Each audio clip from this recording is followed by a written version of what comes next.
მოგესალმებით მეგობრებო, მოდით დღეს ერთად ჩავდგოთ ოთახის მცენარეები, ეტაპობრივად გაჩვენებთ ყველაფერს და მოგიყვებით როგორ ვაკეთებ მე.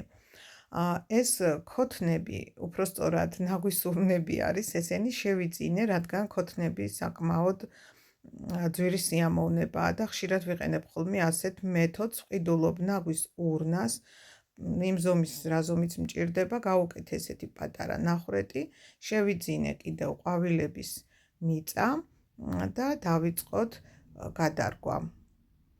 მაქვს ასეთი ბალბა პოპულარულ ენაზე, გერანი ჰქვია, კიდევ პელარგონიას ეძახიან, ესეთი ნაირ-ნაირი ფერების, ერთ-ერთი იქნება ასეთი, როდესაც გაყვავილდება და ახლა უნდა ჩავრგო მიწაში, რომ დაფესვიანდეს. როგორც ამიხსნეს, ასე ძალიან მარტივად ფესვიანდება.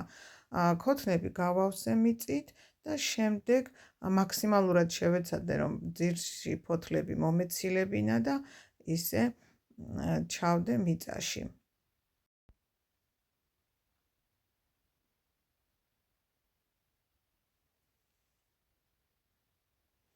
ასე კარგად დაუტკეპნე ძირი და შემდეგ ცოტა წყალსაც დავასხამ, გაჩვენებთ ბოლოში. მქონდა კიდევ აი ასეთი თხელი პენოპლასტი, თუ რა ქვია ქართულად, არ ვიცი. აქვე ერთი თხოვნა მექნება, რომ მე ვსაუბრობ პოპულარული ენით, ეგრეთ წოდებული პოპულარული ენით, რასაც ვიყენებთ ყოველდღიურად ადამიანები ერთმანეთთან ურთიერთობაში. ვიცი რა ქვია ზოგიერთ რაღაცას ქართულად, მაგრამ შეიძლება ვთქვა ისე როგორც ყოველდღიურად მოვიხსენებთ, ამიტომ ასეთი შენიშვნებისგან თავი შეიკავეთ. მადლობა გაგებისთვის.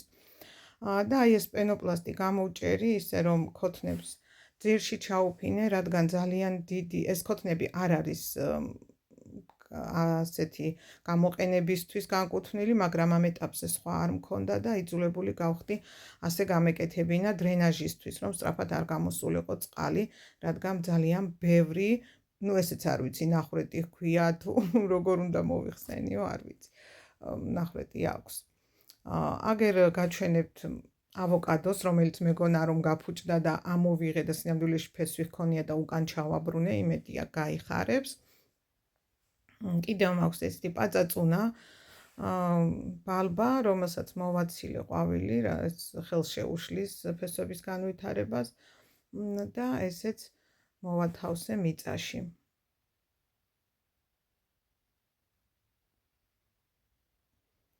აქვე მინდა გაჩვენოთ ჩინური იასამანი, ასე ჰქვია ამას. ეს ნერგები და ეს მცენარეები მაჩუქეს და გამაფრთხილეს, რომ ეს ძალიან ძნელად ხარობსო და ძლივს გახარებული პატარა ნერგი ჯერ ქოთანში ჩავრგე, ისე ეზოს მცენარეა, როგორც მითხრეს და რადგან შემოდგომა არის, არ მინდა ეზოში დავრგო, გამოვაზამთრებ სახლში ქოთნის პირობებში და გაზაფხულზე ცოტა რომ დათბება, მაშინ გადავრგავ ეზოში.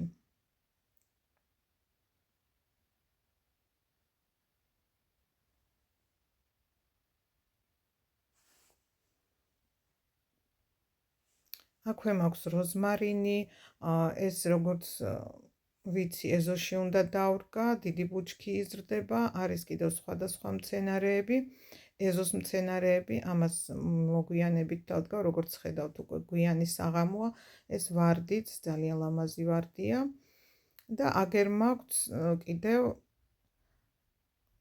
სუკულენტები, რომლებსაც ახლა გადავანაწილებ ქოთნებში.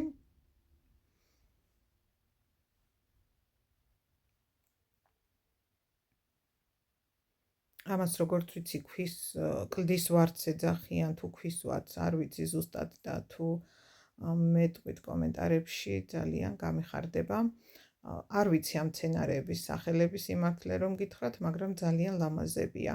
ასეთი მაქვს, მაგრამ რადგან კიდევ მაჩუქეს, აუცილებლად გადავრგავ და მოუვლი, იმიტომ რომ ლამაზები იზრდება. ამ მცენარეების სახელები ნამდვილად არ ვიცი.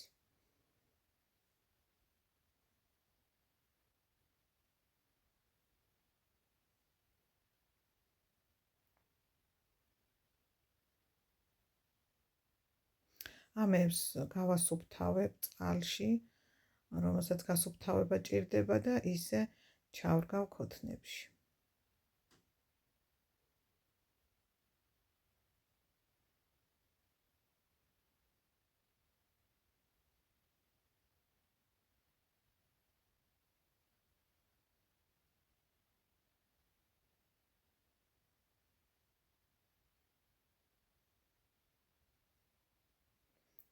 ძალიან ჭუჭყიანია და ჯობია გავაბანო. აი ასე გავასუფთავე მაქსიმალურად, რაც შეიძლებოდა წყლის ქვეშ და შემდეგ მოვათავსე მიწაში.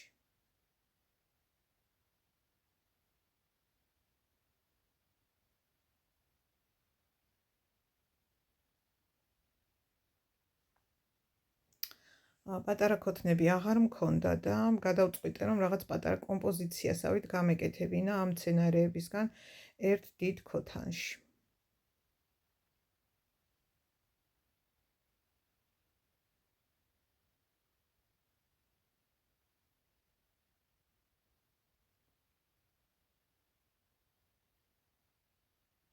საკმაოდ რთულია ერთი ხელით გადაღება და ერთი ხელით მუშაობა, ამიტომ მაპატიეთ თუ ვიდეო არ არის შესაბამისი ხარისხის.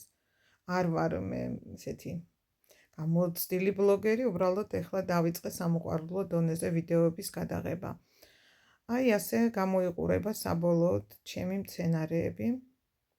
ახლა გვიანია, საღამოა და ხვალ კიდევ კარგად გავასუფთავებ ქოთნებს და უკვე მივუჩენ ადგილს, სადაც მოუვლი და გამოვაზამთრებ. მოვურწყე ცოტა წყალი დავასწყი, რადგან მიწა ისედაც ნესტიანი და სველი იყო თვითონ. დიდი მადლობა ყველას, ვინც ბოლომდე უყურა ჩემს ვიდეოს. გამოიწერეთ ჩემი არხი. ნახვამდის დროებით.